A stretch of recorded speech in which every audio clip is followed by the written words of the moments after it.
The fluorescent lights hummed their endless mechanical prayer as Sarah Chen moved through Seattle General's night shift with the careful invisibility of someone who'd learned to disappear. 3:47 a.m., and the corridors belonged to her in the way they never did during daylight, empty stretches of linoleum tile that stretched like runways under her feet, each footfall deliberate and quiet. Her badge clattered softly against her chest when she leaned over the medication cart, checking dosages against the printed orders with the kind of focused precision that made the older nurses say she was wasted in night shift. They meant it as a compliment. She accepted it in silence, as she accepted most things. Savannah humidity clung to everything even this late, seeping through the hospital's climate control like the memory of something that wouldn't stay buried. Her scrubs stuck to her arms in places, and she'd long ago stopped trying to smooth them flat. Better invisible than remarkable. Better forgettable than noticed. The antiseptic smell that dominated the ward, bleach mixed with something chemical that had no name outside hospital walls, would stay in her hair for another 8 hours after her shift ended, and she wouldn't shower it away immediately. That kind of immediate self-care drew attention. She'd learned that lesson the hard way, years ago, in places that were not on any official map. The night charge nurse, Delia, waved her over from the station just after Sarah finished her 4 rounds on the 3rd floor. Delia had been a registered nurse for 23 years and had the kind of comfortable authority that came from actually knowing her job, not just holding a title. "Webb's back from imaging," Delia said, not looking up from her screen. "Room 347. He's been asking for someone." "For a nurse?" "For anyone. He's scared." Sarah nodded once and pulled the chart from the rack. Marcus Webb. 61 years old. Active duty through 2019, then transferred to medical retirement. The note said he'd come in through emergency intake 2 days ago, had some kind of vascular event in the posterior communicating artery of his left eye. The imaging confirmed it. The damage was permanent. He was blind. She moved toward 347 without hurrying, reading as she walked, the chart becoming almost transparent in her hands. Her eyes moved across the lines of medical shorthand with the speed of someone who'd spent 12 years reading casualty reports written in worse light than this. When she reached his room, she paused in the doorway for exactly the amount of time it took to breathe twice. Marcus Webb sat rigidly upright in his hospital bed, back against the raised mattress like a man bracing for impact. His hospital gown hung loose on shoulders that had clearly been broader ones, wrapped tight with the kind of muscle that only came from years of carrying equipment through places that cared nothing for your physical conditioning. His hands rested on the blanket, palms down, and they didn't move when she entered. His eyes, the ones that had stopped working 2 days ago, tracked toward the sound of her footsteps with the accuracy of someone whose ears had learned to compensate for what his vision had lost. That kind of adaptation usually took weeks. He'd kept his jacket. Most patients surrendered their clothes to hospital laundry within hours of admission, trading their own garments for the institutional uniform of invalids. Webb had refused. The jacket hung over the back of the vinyl chair beside his bed, worn leather that had faded to the color of old brass, and even from 3 feet away Sarah could see what was sewn into the lining. A patch. Unit insignia. The kind that was supposed to stay hidden from everyone except the people who'd earned the right to see it. Her breath caught exactly once. She let it out slowly, feeling her diaphragm settle back into professional rhythm. Her hands remained steady as she approached the bed. This was the part she'd perfected across 11 years of civilian nursing, the ability to compartmentalize the moment her brain recognized something impossible.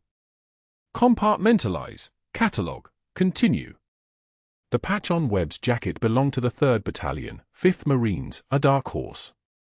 The same unit that her son had been assigned to 14 months ago. The same unit that the son she hadn't spoken to since his enlistment had written her about exactly once, in a letter that said only, "I'm with good people." "You'd like the captain?" Webb's head tilted slightly toward her as she approached. "I'm Marcus."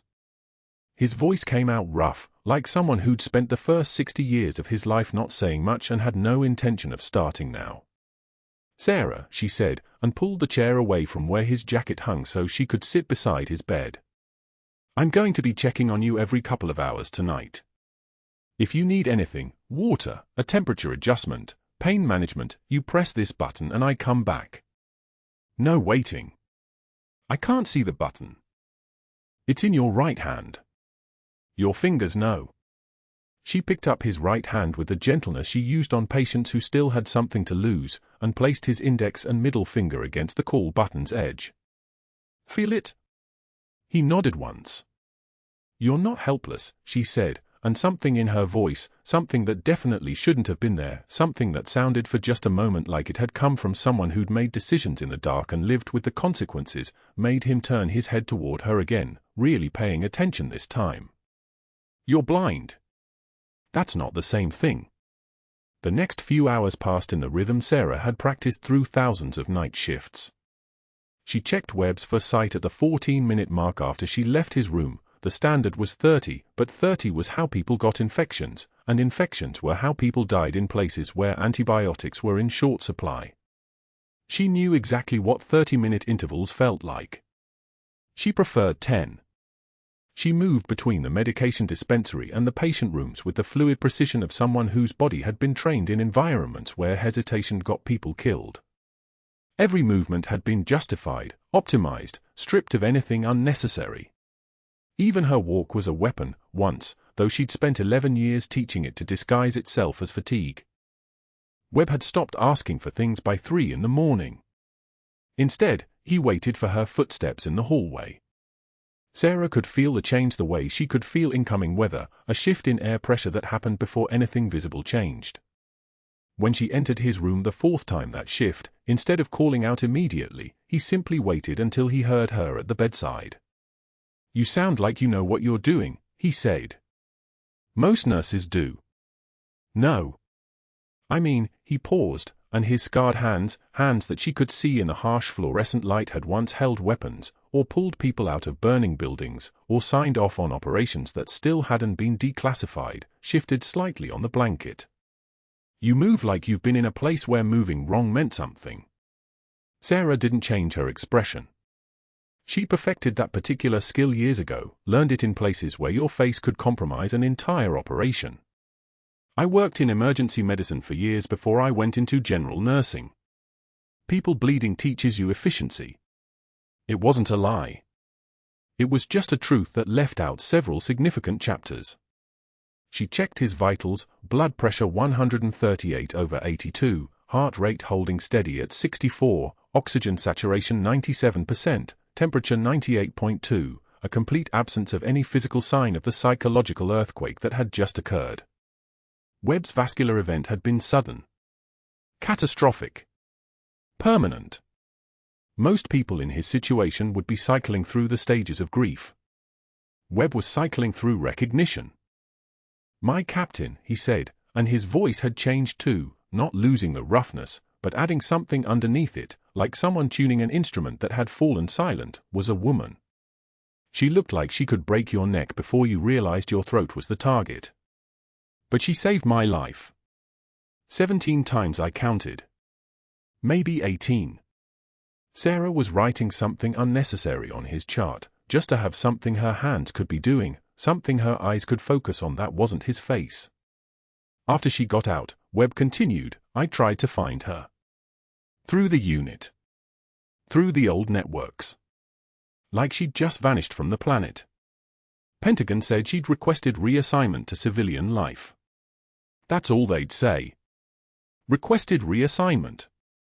Like she'd just asked for a desk job instead of walking away from the only life she'd ever known. Sarah's pen didn't waver. Her training was too deep for that.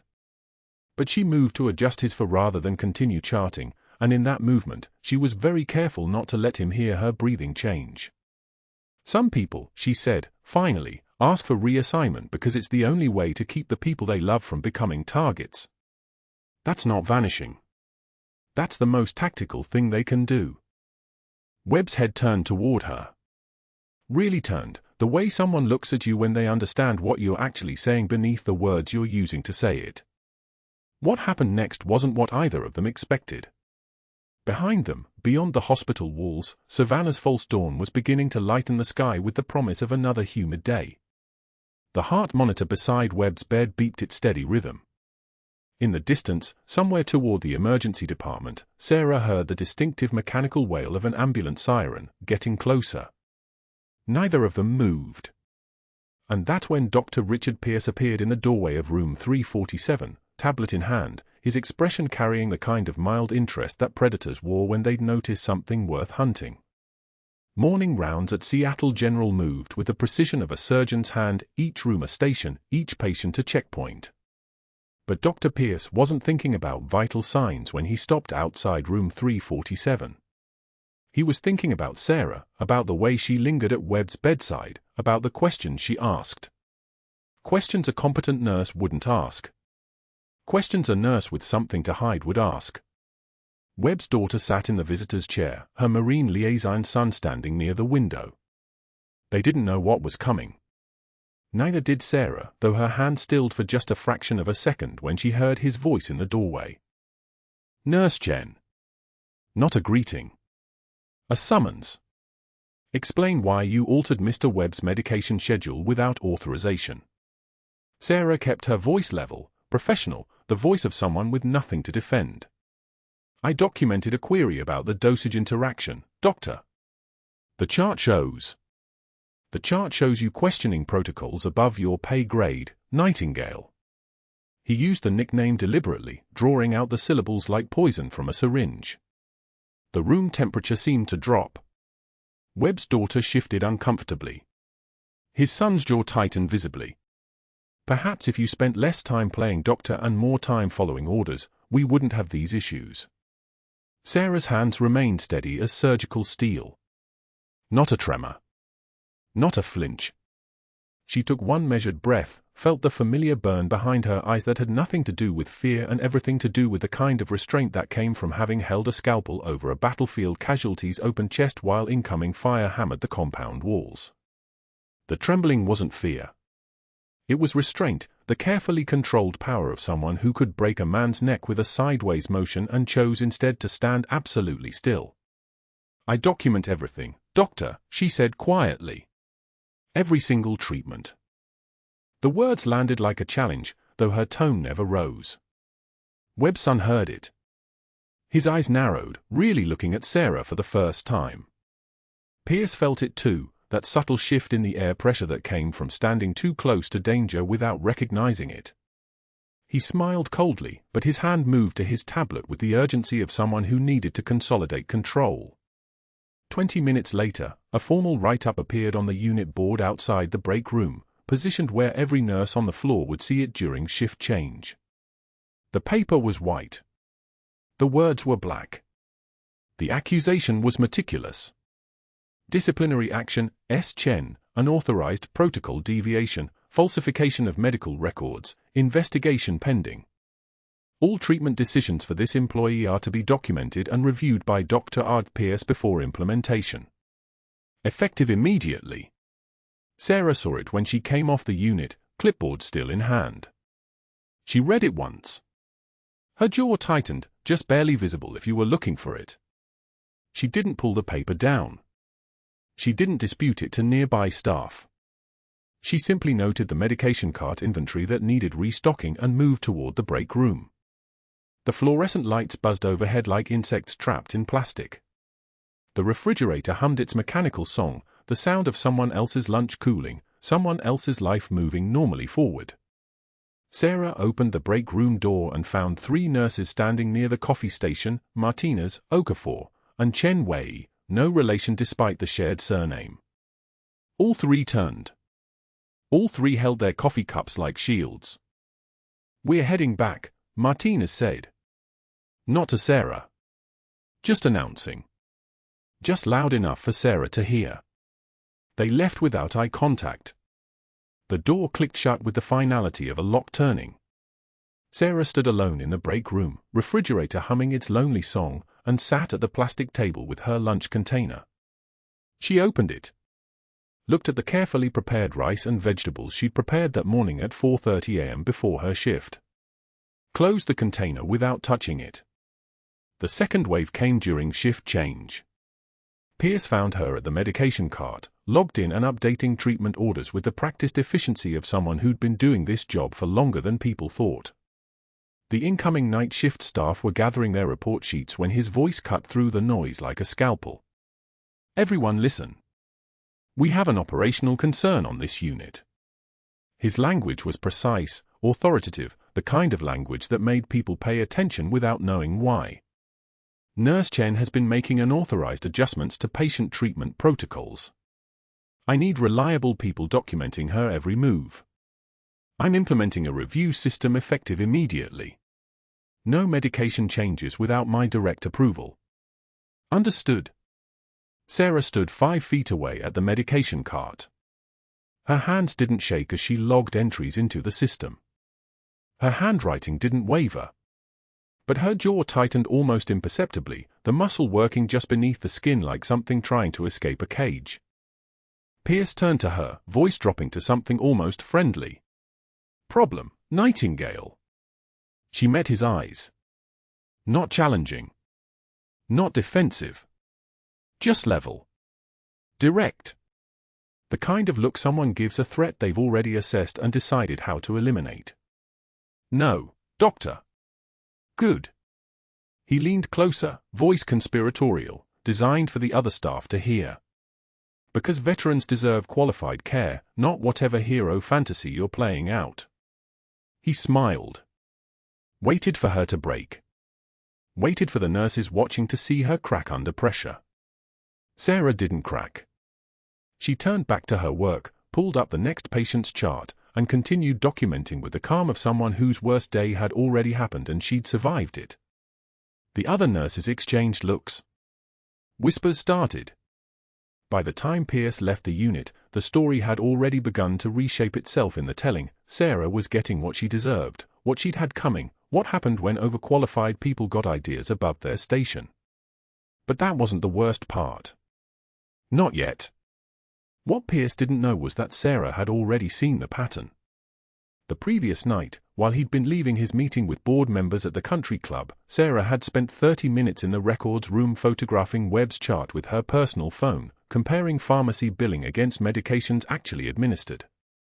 The discrepancies were too perfect to be accidental. High-cost treatments ordered, insurance claims filed with authorization codes that matched legitimate diagnoses, but delivery logs showing nothing. Phantom therapies.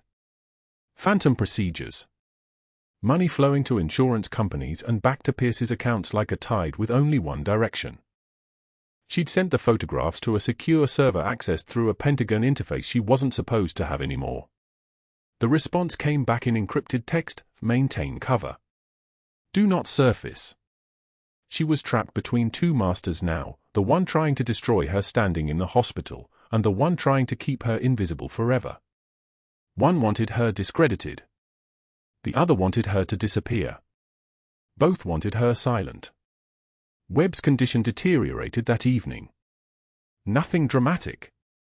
Just subtle changes in respiration patterns, minor tremors in his limbs that Pierce dismissed as anxiety response to his blindness.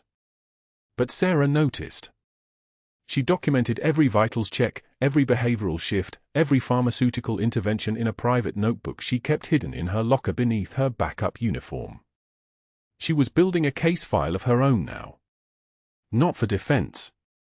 For something else. Something Pierce couldn't anticipate because he'd never served, never trained, never learned that the most dangerous people weren't the ones who fought back. They were the ones who documented. The ones who documented everything. Sarah's eyes moved across the medication administration record on the third-floor computer terminal. The fluorescent lights cast everything in clinical white. She pulled up Webb's chart from the past 72 hours and cross-referenced the billing statements Pierce's department had submitted to insurance. The pattern was there. Unmistakable. Morphine sulfate, for milligrams 4, documented as administered at 11:51 p.m. on Tuesday. The billing code matched. But when she checked the actual nursing logs, the ones where every injection, every push, every medication entry was timestamped and verified, that entry didn't exist. Someone had doctored the records. Someone had billed for medication never given. She scrolled deeper. Hydromorphone ordered for 2:15 a.m. Wednesday. Again, in the billing system. Again, absent from the actual administration logs. The pattern repeated 6 times across the 72-hour window. 6 phantom doses. Insurance reimbursement rates for pain management ranged from $340 to $480 per administration. She did the math without thinking. $2,040. Minimum. But that wasn't the worst part. The therapy sessions. She pulled up the physical therapy schedule under Pierce's authorization. 3 sessions documented for Webb in the past 48 hours. Hydrotherapy consultation at 9 a.m. Tuesday. Range of motion therapy at 2 p.m. Wednesday. Neurological rehabilitation evaluation Thursday afternoon. Each session billed separately, each with corresponding insurance claims submitted electronically.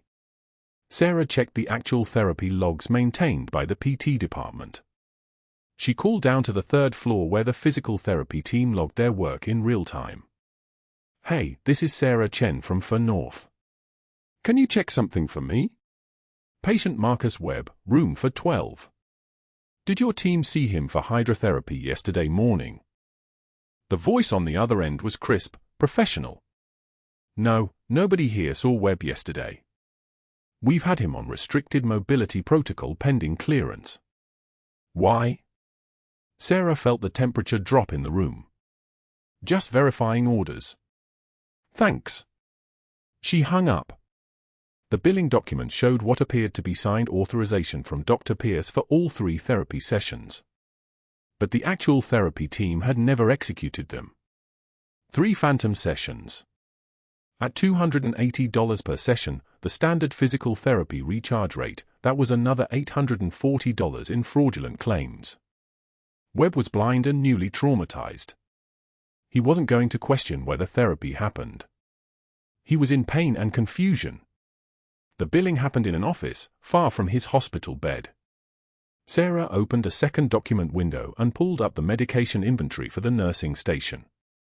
Every drug came with account reconciliation. Morphine, hydromorphone, fentanyl patches, all opioids came with strict documentation. You couldn't remove a dose without logging it. But she could see where the counts had been adjusted. Where discrepancies appeared.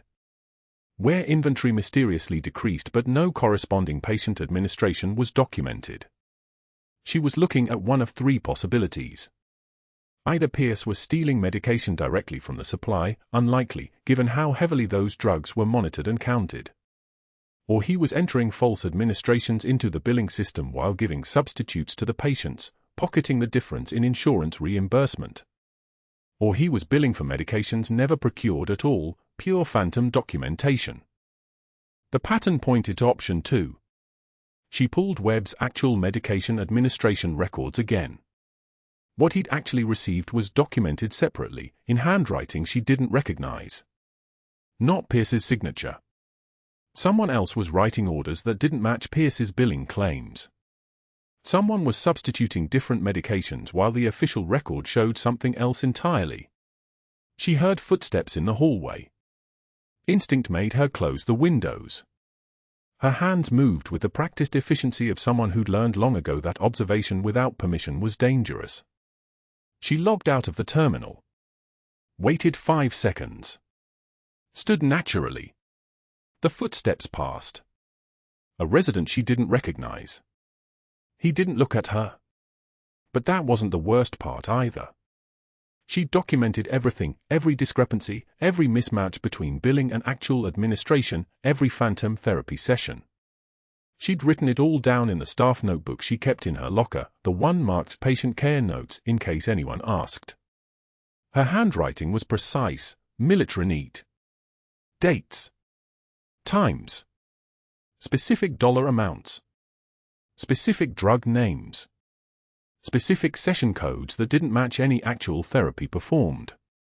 And she realized, standing alone in the quiet hallway outside the nursing station at 2:02 a.m., that she'd just documented fraud by a senior physician. Not suspicion. Not inference. Evidence. Webb's condition was deteriorating, she could see it. His pain management was inconsistent. His medications weren't working the way they should because the medications listed on his chart weren't actually what he was receiving. And nobody had realized because nobody was cross-referencing the way Sarah had learned to cross-reference in the special forces, methodically, obsessively, the way people learned when their lives depended on catching inconsistencies. She had 4 hours until shift change. For hours before the day crew arrived and started their rounds and documented their own interventions. For hours before everything changed. The transport order came through at 6:13 a.m. Webb needed updated imaging, spinal X-rays and CT follow-up, ordered by the neurology team that had cleared him for evaluation. Sarah was assigned as the nursing escort along with an orderly named Marcus and a radiology tech who looked barely old enough to be out of his clinical rotation. They prepped Webb at 6:02. Got him settled onto the stretcher with his 4-line secured and his monitoring equipment portable ready. The morning sun hadn't broken through the Savannah heat yet. The hospital corridor felt like a tunnel. The elevator smelled like antiseptic and coffee and something else, the faint copper undertone of old blood that never quite came out of the tile grout no matter how thoroughly they cleaned.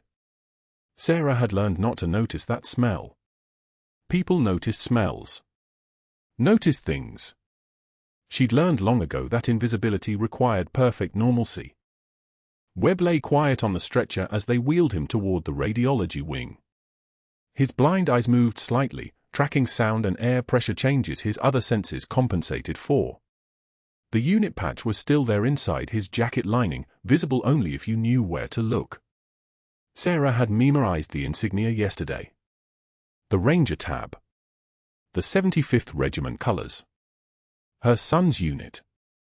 Her son's command. The connection was a live wire in her chest, but she showed nothing. She adjusted Webb's for line and continued walking. They entered the elevator on the 4th floor. Marcus the orderly wheeled the stretcher to the back corner.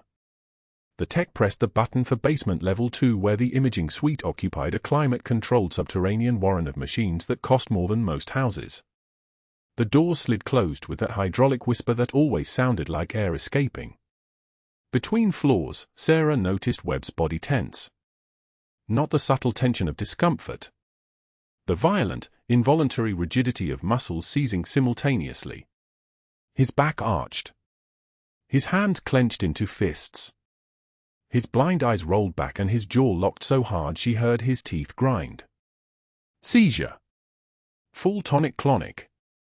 His airway would be compromised in seconds. She moved before conscious thought. Emergency stop. Her voice wasn't a request. The tech's hand slammed the button. The elevator lurched and settled between floors, 30 feet above basement level 2. Time became a different measurement. Seconds were currency. Minutes were mortality. Webb's body convulsed. His breathing became shallow, desperate. His tongue was moving back, rolling, obstructing the airway as the seizure contracted every muscle in his body, including the ones that controlled breathing. Sarah positioned him on his side with one hand, maintaining cervical spine alignment, her other hand already assessing the anatomy of his neck. She could feel the cricothyroid membrane beneath her fingers, the small hollow space between two cartilage rings where a pathway could be created. "I need a cricothyrotomy kit." She said it calmly, the way someone asks for salt. Marcus stared. His hands hung at his sides like disconnected equipment. The tech made a sound, a strangled, helpless gasp. "We don't, there's nothing down here." 90 seconds. That's what she had before Webb's brain began dying from oxygen deprivation. 90 seconds before seizure-induced cardiac arrest.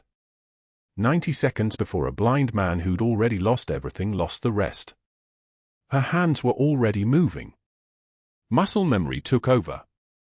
She pulled a pocket knife from her keychain, a small titanium blade, military grade, the kind that fit in a fist and could do permanent work. She swabbed the cricothyroid membrane with an alcohol prep pad from her pocket. The skin was already growing pale from oxygen deprivation. Webb's convulsions were slowing, the worst kind of sign. His body was shutting down, fighting itself, losing. "Hold his shoulders." She spoke to Marcus but didn't wait for compliance. She could feel exactly where to cut.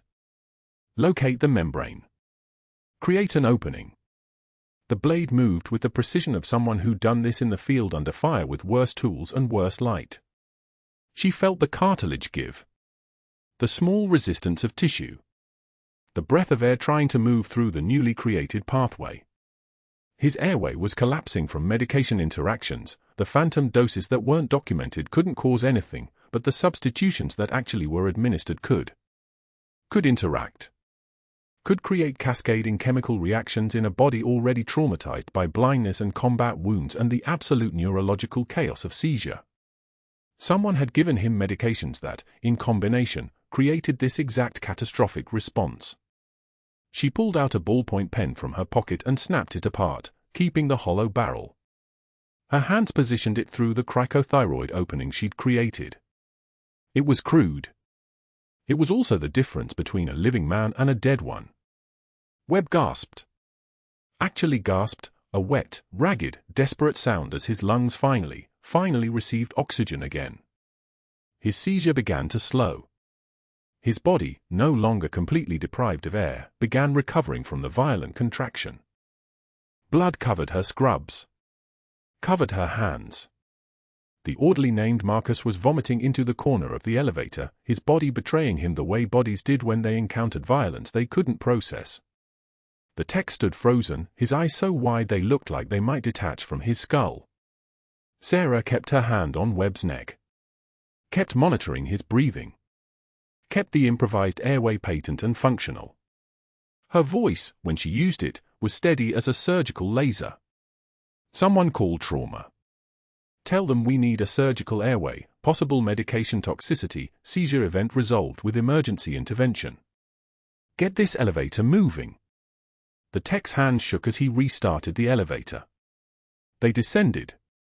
The moment stretched like rubber, impossible and eternal and perfectly measured in heartbeats. Webb was breathing. His color was returning. His blind eyes, wild with terror, began to focus on something beyond immediate panic. The doors opened on basement level 2. A trauma team was already running toward them. The call had gone through somewhere in those impossible seconds. They took Webb immediately, their hands replacing her hands, their equipment replacing her pocket knife and ballpoint pen. She stepped back, still covered in blood, still shaking. But that wasn't the worst part. Dr. Pierce stood at the far end of the basement corridor, having heard the commotion, having responded to the crisis like any physician would. His eyes moved from the chaos of the medical team to Sarah, still standing against the elevator wall, her hands trembling now that the crisis had passed. He took in the blood. The orderly still vomiting. The fact that a blind patient in catastrophic distress had somehow been stabilized by a night shift nurse using field medicine in an elevator. His eyes calculated. She could watch it happen in real time. Within 2 hours, board members would receive calls. Within 4 hours, credential verification investigators would be questioning her Pentagon references that she couldn't defend without exposing operations still running in the Hindu Kush. Within 6 hours, an HR director would have termination papers ready. Sarah walked toward the stairs rather than wait for the elevator. Behind her, Dr. Pierce was already pulling out his phone. Dr. Pierce found her in the stairwell on the 3rd floor landing, still wearing Webb's blood like a second skin. The copper smell hung between them, thick as accusation. Sarah stood with her hand on the railing, breathing with the mechanical precision of someone who'd learned to separate body from circumstance a very long time ago. She didn't turn when his footsteps echoed up from below. "You just destroyed your career," Pierce said. His voice carried the tremor of a man watching his careful architecture collapse in real time. That procedure was completely unauthorized. Completely outside your scope of practice. Sarah turned slowly. Her scrubs were stained crimson from collar to wrist. Her eyes met his with the kind of flat, unblinking composure that came from having already survived things that would break ordinary people. She didn't defend herself. Didn't explain. Just watched him the way a surveillance camera watches, recording without judgment. "I documented everything, doctor. Every single treatment." Her voice dropped an octave lower than it had been yesterday. Every medication he was billed for but never received. Pierce's jaw tightened. For 3 seconds, the span of a held breath, He stood frozen, understanding flooding through him like contaminated groundwater. Then he moved. Not toward her, but away, already pulling his phone from his pocket as he descended the stairs, his fingers moving with the urgency of a man activating every contingency he'd spent months constructing. Within 2 hours, he'd made 17 calls. By 4 p.m., board member Hutchins had received a call from his golf partner. An outside auditor Pierce had befriended over 18 holes and whispered conversations about concerning credentials in the nursing staff.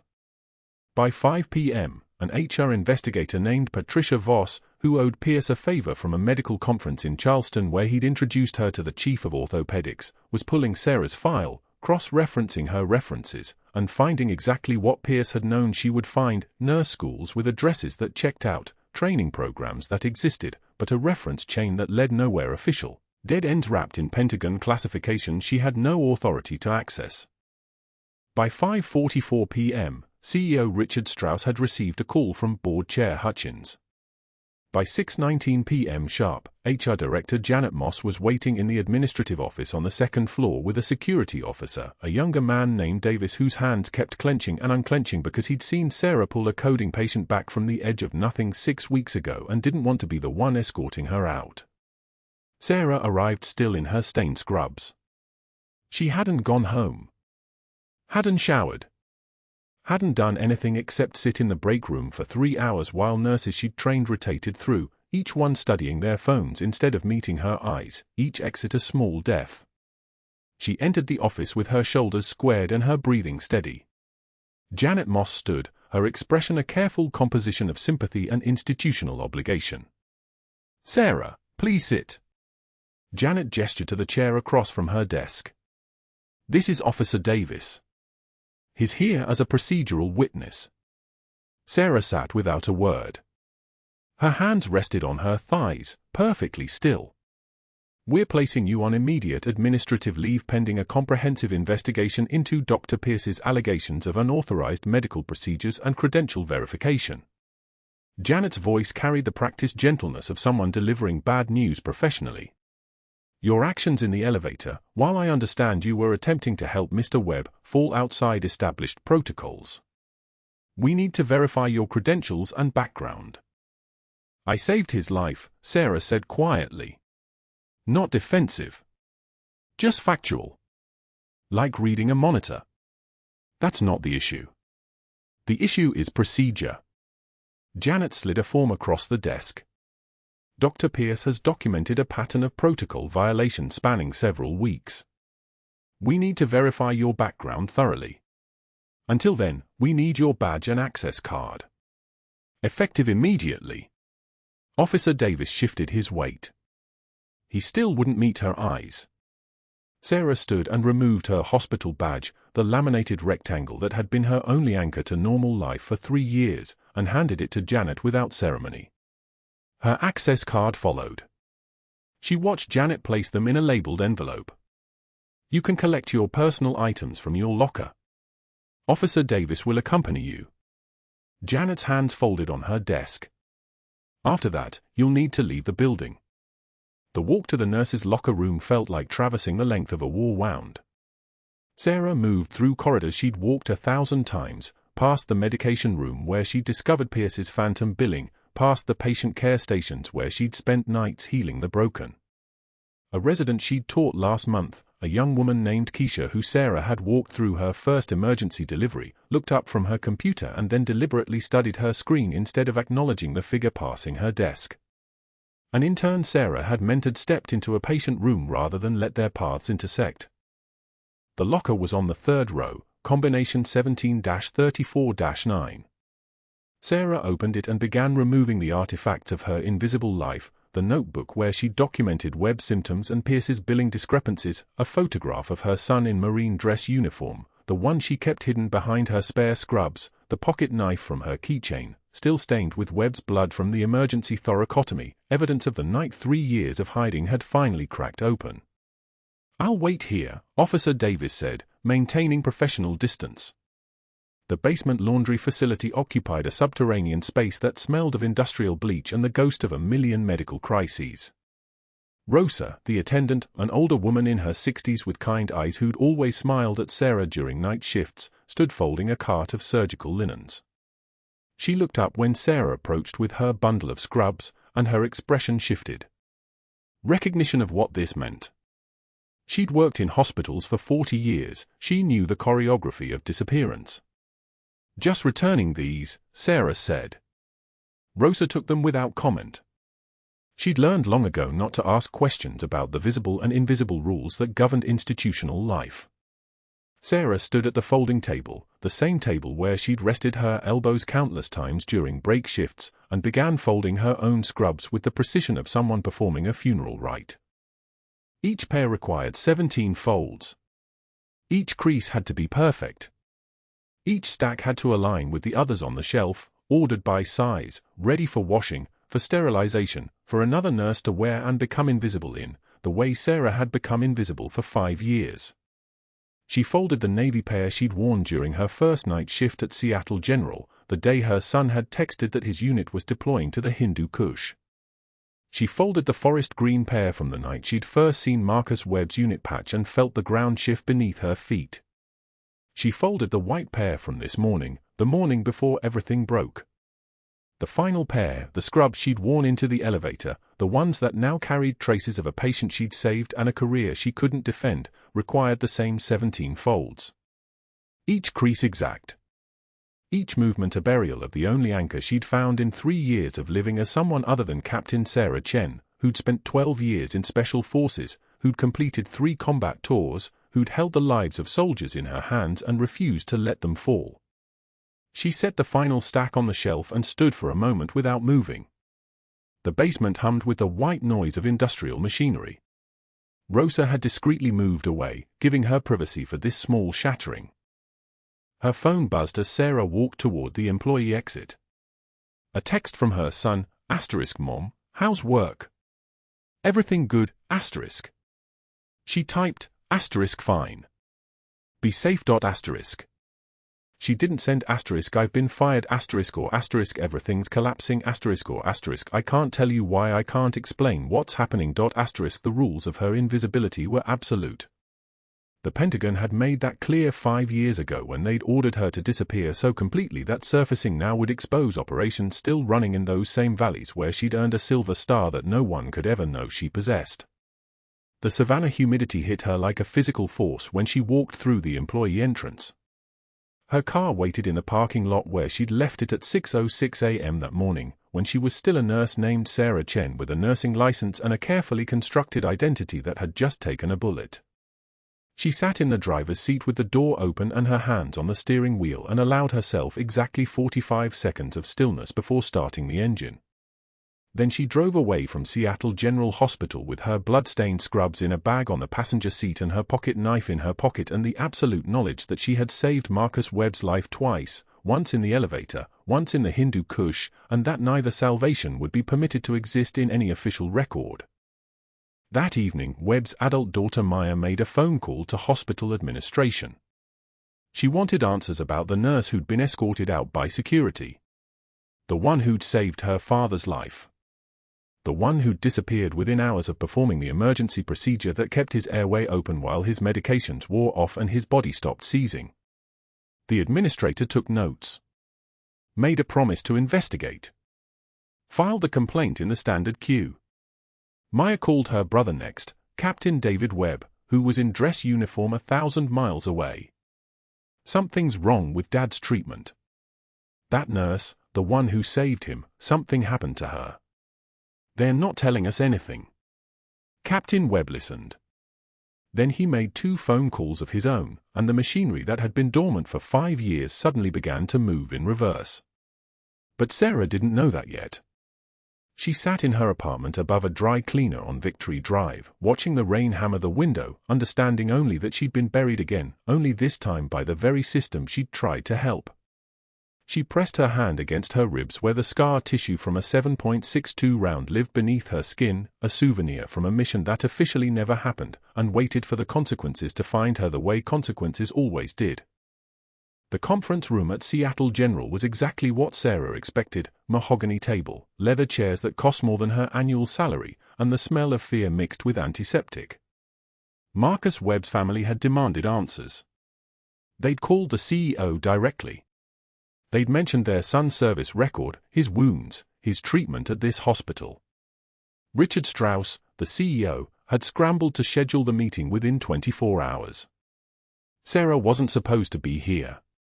But Webb's ex-wife Maya had been very clear on the phone that morning: "We want Sarah Chen present. She's the only nurse who documented anything correctly." The room fell silent as she entered. Dr. Pierce sat at the far end of the table, his jaw tight, his fingers drumming against a leather portfolio stuffed with fabricated evidence. CEO Strauss stood to greet Sarah, his posture apologetic before she'd even sat down. Board members Hutchins and Yao exchanged glances, the kind that said they'd already made calculations about distance and deniability. Marcus Webb sat between his son, a Marine Corps liaison officer in dress blues, and Maya. His blind eyes turned toward the sound of Sarah's footsteps with the precision of a man who'd learned to navigate silence. "Ms. Chen, we're grateful you could join us," Strauss began, his voice smooth as oil. "We've been reviewing the circumstances of your termination, and there appear to be some significant discrepancies in The blind veteran's head tilted. One word emerged from his mouth like a key turning in a lock. "Phoenix." The room crystallized. Sarah's breathing didn't change. Her expression remained level. But something shifted in the air, the way air pressure changes when a helicopter lands nearby. Nobody else understood. Nobody else would know that Phoenix was a call sign, that it belonged to a unit that officially never operated in the Hindu Kush, that it was classified at a level that required a Pentagon security clearance even to speak the name aloud in a secure facility. Webb's son, Captain Marcus Webb Jr., opened a manila folder. His hands moved with the same surgical precision Sarah used when she worked. "Captain Chen," he said, and the title landed like a thunderclap. "I'm reading from Pentagon Archive File 04 UCP 227. Captain Sarah Chen, Silver Star recipient, for extraordinary heroism during Operation Phantom Ledger, executed in Paktika Province, demonstrating exceptional leadership under fire and direct intervention that resulted in the successful extraction of 3 wounded operatives." There's more. Purple Heart Commendation. The file's marked classified, but our liaison office pulled it under family emergency status when our CO got the call about what happened here. Dr. Pierce's face drained of color. "This is ridiculous. This is clearly a..." The doors at the back of the conference room opened.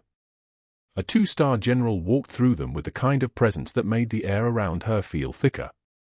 Her uniform was pressed to surgical perfection. Her insignia caught the fluorescent light like weapons. She moved to Sarah and saluted, not the casual military greeting but the full, reverent salute reserved for decorated officers. The room watched in absolute silence as she held it, her fist pressed to her chest, her chin level. "Captain Chen," the general said. "Your record precedes you. We owe you a debt this hospital will spend years repaying." Sarah returned the salute, her movements sharp and exact. "Just doing the work." It was all she said. It was everything. CEO Strauss stammered through an apology. Board member Hutchins stood and excused himself from the room, a calculation made and a distance chosen. Board member Yao suddenly had an urgent call and left quietly through the side door. The general remained standing beside Sarah like a sentinel. Marcus Webb reached across the table and gripped Sarah's hand, the grip of a soldier thanking another soldier. His son took notes, his face expressionless, the face of someone documenting everything for records that would eventually reach the Pentagon. Dr. Pierce left the conference room at 3:24 p.m. By 6:27 p.m., he was in his office on the 4th floor, his hands shaking as he accessed the hospital's personnel database using his administrator credentials. The security protocols at Seattle General were mediocre at best, passwords shared, access logs reviewed quarterly instead of in real time. Pierce knew this because he'd helped design them. He began deleting the fabricated write-ups he'd created, scrubbing the timestamps, removing the documentation of her alleged medication errors. If he could erase Sarah Chen from the official record, if he could make it look like this had been a misunderstanding, a communication failure, something that could be resolved with a settlement and quiet reinstatement, maybe he could survive this. He didn't know that FBI agent Sarah Diaz was sitting in a surveillance van 2 blocks away, watching the hospital's financial systems like a hunter watches a trail for movement. She'd been investigating insurance fraud at Seattle General for 8 months. She'd catalogued 127 suspicious billing patterns. She'd matched phantom therapists to Dr. Pierce's girlfriend's consulting company. She'd documented kickback arrangements with medical supply vendors. Webb's case was supposed to be Exhibit A. But now, as she watched Pierce's digital footprint in real time, she saw him actively destroying evidence, deleting files, modifying timestamps, scrubbing pharmacy records with the desperation of a man drowning in shallow water. He's going to prison, she told her partner, Agent Chen, who was watching the same monitors. He just doesn't know it yet. They documented everything. Every keystroke. Every deleted file. Every altered record. The case that had been insurance fraud just became obstruction of justice, and obstruction always carried federal charges that federal judges took very seriously. At 6:53 a.m. the following morning, Dr. Pierce arrived at Seattle General the way he always did, early, in his Mercedes, with his coffee from the cafe 2 blocks away. 2 FBI agents met him at the employee entrance. They didn't speak quietly. They announced his name, his alleged offenses, his rights in the clear, carrying voice of law enforcement executing a warrant. The main lobby heard every word. The morning shift nurses paused mid-stride. A patient being wheeled in for surgery heard the agent say, insurance fraud and destruction of evidence and conspiracy. The agents applied the handcuffs with the metallic click that sounds the same everywhere, in every time zone, in every hospital, and it sounds like finality. The perp walk took for minutes. Past the nursing station where Dr. Pierce had humiliated Sarah 2 weeks earlier, where he'd posted his fabricated write-ups and watched 3 nurses abandon her without a word. Past the break room where he'd celebrated her destruction. Past the bank of monitors in the trauma bay where he'd processed the news that she'd saved Webb's life. An orderly filmed it on his phone, the video shaky but unmistakable. Within 6 hours, it would be the most watched security footage the hospital had ever generated. By the end of the day, the local news would have picked it up. By the end of the week, medical journals and hospital administration networks would be discussing whether Dr. Pierce's case represented systematic failures in institutional oversight. Sarah stood near the nurse's station in civilian clothes, dark slacks and a blue blouse, her hair pulled back with the same precision she applied to everything. She watched him pass, and her expression didn't shift. No smile. No triumph. No satisfaction. She watched him with the same quiet dignity she'd shown when he called her nightingale as an insult, back when he thought he was breaking her. One measured breath. Then she turned back to her conversation with CEO Strauss about restructuring veteran care protocols, implementing fraud detection systems, and her new position in the hospital's administration. That afternoon, investigators seized 23 years of Pierce's files. They discovered that the fraud ran deeper than anyone had suspected. $3 million. 42 phantom therapists. 18 medical supply kickback schemes. 112 victims, most of them veterans who'd already sacrificed enough. The state medical board suspended Pierce's license pending criminal trial. His country club revoked his membership. His wife's lawyer filed the separation papers the same day his mugshot appeared in the Savannah Morning News. He sat in a holding cell and realized that the nurse who'd folded her scrubs alone in the basement laundry, the woman he'd called dangerous and incompetent, would be directing the department he'd once controlled. 6 months later, Sarah Chen returned to Seattle General in a different uniform, professional attire, a ID badge that read Director of Emergency Medicine, an office on the 3rd floor with a window facing east. She moved through the hospital with the same efficiency she'd always possessed, but now when she gave instructions, people listened with the kind of focus they reserved for leaders. On her desk, in a shadow box made of oak and glass, sat the faded unit patch that had been sewn inside Marcus Webb's jacket lining, the insignia of her unit, her brothers and sisters, the people she'd bled for in a valley whose name remained classified. Beside it was a photo of her son in dress blues, his own rank now captain, his own service record already classified in a folder somewhere in the Pentagon. Both patches. Both wars. Both sacrifices. Her first major initiative restructured how the hospital handled veteran patients. She implemented a fraud detection system that flagged billing irregularities before they metastasized. She created protocols for addressing provider misconduct that emphasized protecting patients rather than protecting the institution. She hired nurses and physicians based on character and competence, and she trusted her gut about people in a way that came from 23 years of reading people in life-and-death situations. Marcus Webb visited monthly for follow-up appointments. He told her stories about the young Captain Chen who led her son's unit with the same quiet competence that Sarah had demonstrated under fire. Maya Webb joined the hospital's patient advocacy board. They implemented a veteran care feedback system that had already caught 2 more instances of institutional fraud in other departments.